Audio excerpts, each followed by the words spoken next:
তের এমন কথায় মুহূর্তেই পা দুটো থেমে যায় অচেনা ছেলেটির। চমকে উঠে পাশ ফিরে তের দিকে তাকিয়ে অবিশ্বাস্য কণ্ঠে বলে ওঠে, আমার বউ। ছেলেটির কথা ও দৃষ্টি উপেক্ষা করেই তে দৌড়ে গেট ধরে ভেতরে প্রবেশ করতে গেটে দাঁড়িয়ে থাকা দুজন দারোয়ানের মধ্যে বয়স্ক দারোয়ানটি তেকে দেখে এগিয়ে এসে দ্রুত বলে ওঠে, তো আপামনি, আপনি আজ একা একা স্কুল থেকে বাসায় আইসেন কেমনে? ডর করে নাই আপনার? ড্রাইভার তো যাইতো হে আপনারে এখন স্কুল থেকে আনার লাইগা। তাইলে আপনি বাকি কথাগুলো শেষ করার আগে দারোয়ানের চোখ যায় গেটের সামনে দাঁড়িয়ে থাকা ছেলেটার দিকে।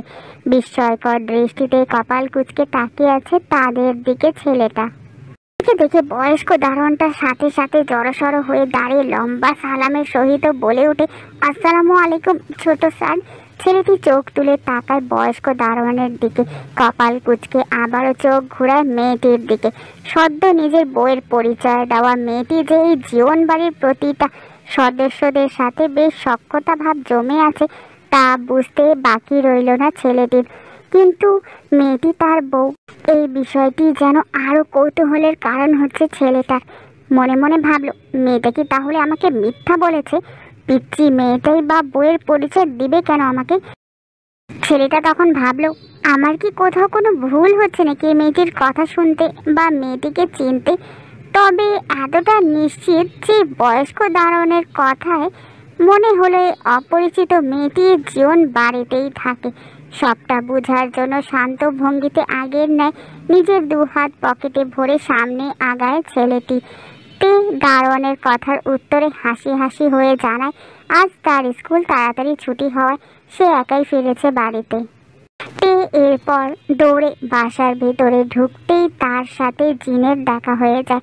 জিন তখন তেকে দেখে উত্তেজনায় বলে ওঠে, সে কি সোনামা, তুই একা একা বাসায় কিভাবে আসলি? সমস্যা হয়নি তো?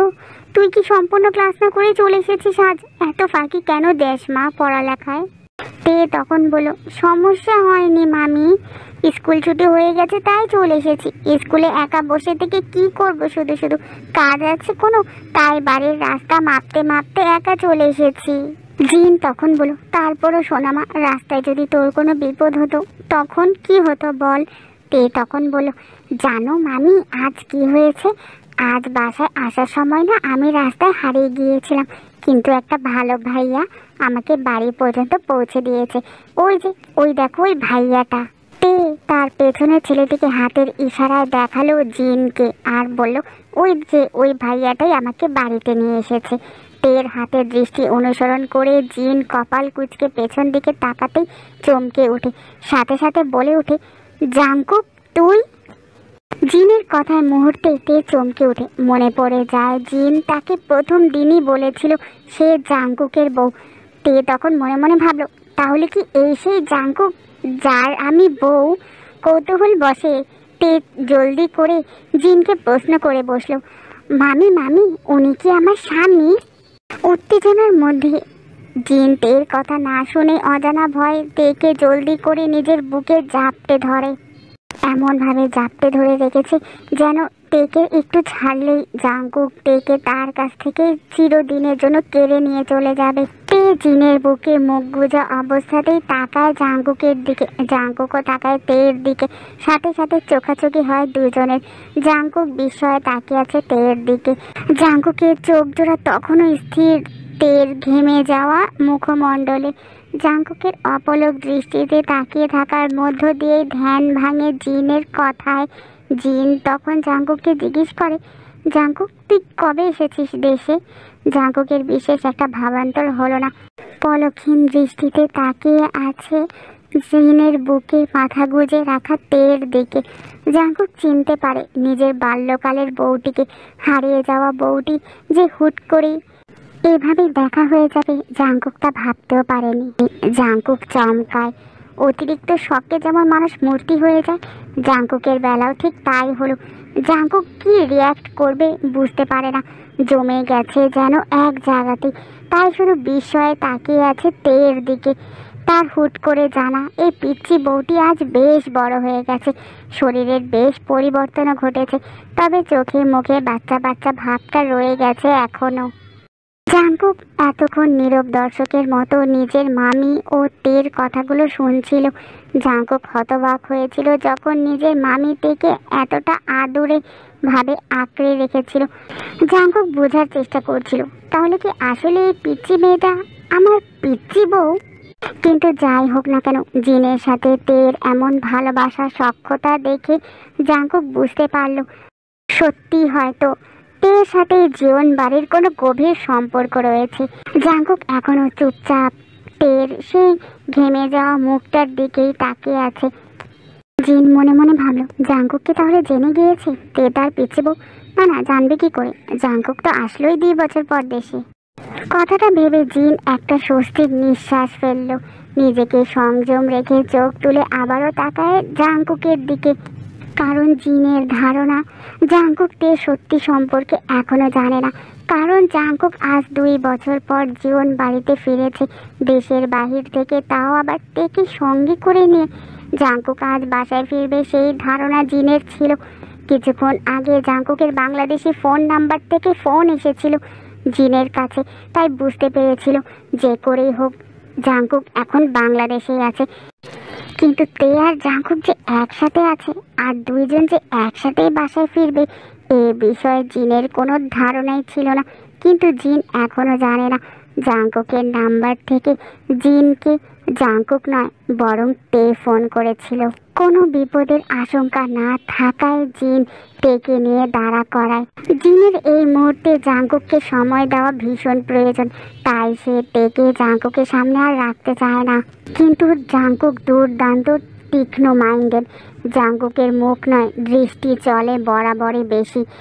জিনের মনে ভীষণ ভয় কাজ করছে। সে মনে মনে ভাবল, জাঙ্কুক যদি কোনোভাবে জানতে পারে তে তার বউ, তাহলে তো জাঙ্কুক তার বাবা মায়ের প্রতিশোধ নেওয়ার জন্য হলেও তেকে জাঙ্কুক মেরেই ফেলবে।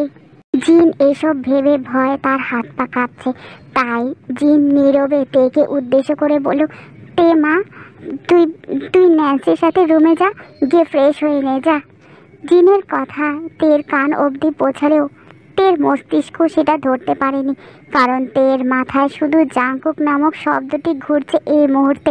মনে মনে ভাবছে, এই জিন মামুনি তো আমাকে বলেছিল যে আমি জাঙ্কুকের বউ, আর এই মুহূর্তে জাঙ্কুক নামক মানুষটা তো আমার সামনেই দাঁড়িয়ে আছে, যাকে আমি ভালো ভাইয়া বলে ডাকছি। তাহলে কি ভালো ভাইয়াই আমার স্বামী? বিষয়টা বারবার তের মাথায় ঘুরছে। তে এবার নিজের একটা আঙ্গুল দিয়ে জাঙ্কুককে দেখিয়ে জিনকে প্রশ্ন করলো, মামি বলো না, এই ভালো ভাইয়াই কি আমার স্বামী? তের কথার মানে বুঝতে পেরে জিন ঝটপট চোখ ঘুরিয়ে তাকায় জাঙ্কুকের দিকে। জাঙ্কুক তখনও কপাল কুঁচকে তাকিয়ে আছে তের দিকে। জিন তখন উত্তেজিত ভঙ্গিতে কথা ঘুরিয়ে বলল, না না না সোনা মা, তুই রুমে যা ন্যান্সির সাথে, আমি পরে তোর সাথে কথা বলবো। তে তখন বলল, না মামি, তুমি যে বললে জাঙ্কুক নামক তোমার একটা ভাগ্নে আছে, আর সেই জাঙ্কুকই নাকি আমার স্বামী। জিন তখন রেগে গেল আর বলল, তুই যাবে এখান থেকে, বললাম না কেউ হয় না এই জাঙ্কুক, তোর কোনো স্বামী নেই। জিনের কথা ঠিকঠাক মানে ধরতে পারেনি তের এই ছোট্ট মাথাটি। তের ভাষ্য মতে জিন স্পষ্ট বলেছিল তে জাঙ্কুকের বউ, কিন্তু আবার এখন বলছে তের কোনো স্বামী নেই। যদি তের কোনো স্বামী না থাকে তাহলে সেই দিন থেকে কেন বলল যে তে জীবন বাড়ির একমাত্র বউ? তে তখন আবারও জিনকে প্রশ্ন করে বসলো, তাহলে কি আমি সিঙ্গেল মামি? তের এমন প্রশ্নে জিন হাসবে কি কান্না করবে বুঝতে পারছে না। তখন সে তাড়াহুড়া করে বলল, হ্যাঁ সোনামা, তুই সিঙ্গেল। যা এবার ন্যান্সি, ওকে নিয়ে ডাইরেক্ট আমার রুমে যাবি। যতক্ষণ না পর্যন্ত আমি বলবো ততক্ষণ পর্যন্ত তোদের 2 জনকে আমি আমার রুম থেকে যেন বের হতে না দেখি। কথাগুলো বলেই জিন তেকে জোর করে এক প্রকার ন্যান্সির সাথে তার রুমে পাঠিয়ে দিল।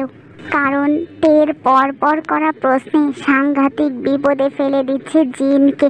জিন খানিকটা হাঁসফাঁস করে জাঙ্কুকের সামনে। জিন পরিস্থিতি স্বাভাবিক করার জন্য জাঙ্কুকের দিকে তাকিয়ে একটু মুচকি হেসে বলে, আমার সোনা বাবা তো বললো না সে কবে ফিরেছে দেশে? সে কি এবার আমাদের সাথে কিছুদিন থাকবে নাকি আবারও পাড়ি জমাবে বিদেশে? কোনটা? জাঙ্কুকের স্থির দুটো চোখ ছিল তের যাওয়ার দিকে।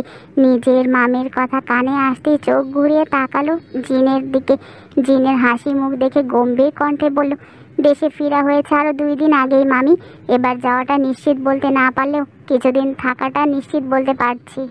বাগান দাদু, ও বাগান দাদু, আমিও পানি দিব তোমার সাথে, আমাকে দাও না তোমার হাতের ওই পাইপটা। তের এমন কথায় বাগানের মালিক পেছনে ঘুরে তাকায় তের দিকে। ঘুম জড়ানো চোখে মুখে দাঁড়িয়ে আছে তে। সকালের ঘুমের রেশ এখনো কাটেনি তের। রোজকার মতো ঘুম থেকে উঠেই বাগানে চলে আসে মালির সাথে পানি দিতে। অর্ধবয়স্ক লোকটি হাসি মুখে তের দিকে পানির পাইপটি এগিয়ে দিতেই তে সেটি নিয়ে আপন মনে পানি দিতে দিতে বয়স্ক লোকটিকে উদ্দেশ্য করে বলে, বাগান দাদু, তুমি যে বলেছিলে একদিন তোমার মেয়ে বাচ্চা হবে, হয়েছে বাচ্চা তোমার মেয়ের? তখনই মালি বলে বসলো, না আপামনি, এখনো হয়েছে না, সময় লাগবে আরো অনেক। তে তখন আবারও সেই বয়স্ক লোকটিকে বলে বসলো, বাগান দাদু, তুমিও তো আমার মতো ব্রাহ্মণবাড়িয়ার মানুষ, তাই না? কিন্তু তোমার বউ হলো রাজশাহীর, তাহলে এত দূরে তোমাদের প্রেম, বিয়ে আর বাচ্চা কাচ্চা কিভাবে হলো বলো না আমাকে বাগান দাদু। তের এরকম প্রশ্নে মুহূর্তেই লোকটা ইতস্তত বোধ করলো। বোকা বোকা হেসে কিছু বলতে যাবে তার আগে পেছন থেকে কেউ বলে বসলো, তোমাকে কেন বলবে শুনি? অন্যের বাচ্চা কাচ্চা হওয়া নিয়ে তোমার এত ইন্টারেস্ট কেন ম্যাডাম? কি করবে শুনে অন্যের প্রেম বিয়ে সম্পর্কে? তে চমকে উঠে পাশে তাকাতেই চোখ পড়ে জাঙ্কুকে। স্ট্রং হয়ে দাঁড়িয়ে থাকা অবস্থায় গায়ে হাফ হাতার কালো টি শার্ট, নিচে কালো ট্রাউজার, 2টা হাত পকেটে গুজে রেখেছে। জাঙ্কুকের ঘায়েল করা চোখ দুটো তের দিকে স্থির করা। কাল দুপুরে জাঙ্কুকের মুখে মাস্ক থাকায় তে জাঙ্কুকের পুরো চেহারা দেখতে না পারলেও অসম্ভব মায়াবী এই চোখ দুটো দেখেছিল। এখন জাঙ্কুকের সম্পূর্ণ চেহারা দেখতে পারলো তে। জাঙ্কুকে চিনতে পেরে তে হাঁ করে তাকিয়ে থাকে জাঙ্কুকের মুখের দিকে। চলমান পানির পাইপটা হাতে চেপে রেখে জাঙ্কুক তের দৃষ্টি বুঝতে পেরে বাঁকা হাসে। মুহূর্তেই চোখ ঘুরিয়ে পাশে দাঁড়িয়ে থাকা মালিককে ইশারায় বোঝায় এখান থেকে চলে যেতে। জাঙ্কুকের কথা অনুযায়ী মালি চলে যায় সেখান থেকে। জাঙ্কুক আবারও স্থির দৃষ্টিতে চোখ বুলায় তের দিকে। তের পরনে গাঢ় বেগুনি রঙের লং ফ্রক, পায়ে সেম কালারের পায়েল, 2 হাতে মুঠো ভর্তি বেগুনি রেশমি চুড়ি, চোখে মুখে হালকা ঘুম জড়ানো ভাব। লম্বা চুলগুলো একটা বেনি করে এক পাশে রাখা। ছোট হওয়ায় তের গায়ে কোনোরূপ ওড়না নেই। এই ওড়না নেই বিষয়টাই লক্ষ্য করতে মুহূর্তে কপাল কুঁচকে আসে জাঙ্কুকের। তেকে জাঙ্কুকের কাছে খুব ছোট বলে মনে হচ্ছে না যে ওড়না ছাড়া এভাবেই থাকতে হবে। জাঙ্কুক মনে মনে ভাবলো, মেয়েটার শারীরিক পরিবর্তনটা তো খুব ভালো করেই বোঝা যাচ্ছে, তাহলে ওড়না ছাড়া এমন করে চলাফেরার মানেটা কি? বাসায় গার্ড থেকে শুরু করে সার্ভেন্ট রয়েছে অর্ধ শতাধিকের উপরে, যারা প্রতিনিয়ত এই জীবন বাড়িতে আসা যাওয়া করে। তারা সবাই তো ছেলে মানুষ, আর এইসব ছেলে মানুষদের সামনে তের এভাবে ওড়না ছাড়া যাওয়া আসা করাটা ভীষণ বাজে লাগলো জাঙ্কুকের কাছে। তারপরও জাঙ্কুক তের দিকে তাকিয়ে ভ্রু কুচকে বলে উঠল, কি ম্যাডাম, বললে না তো অন্যের প্রেম বিয়ে বাচ্চা কাচ্চা হওয়া নিয়ে তোমার এত ইন্টারেস্ট কেন? খুব তাড়াতাড়ি বড় হওয়ার ইচ্ছা হয়েছে নাকি?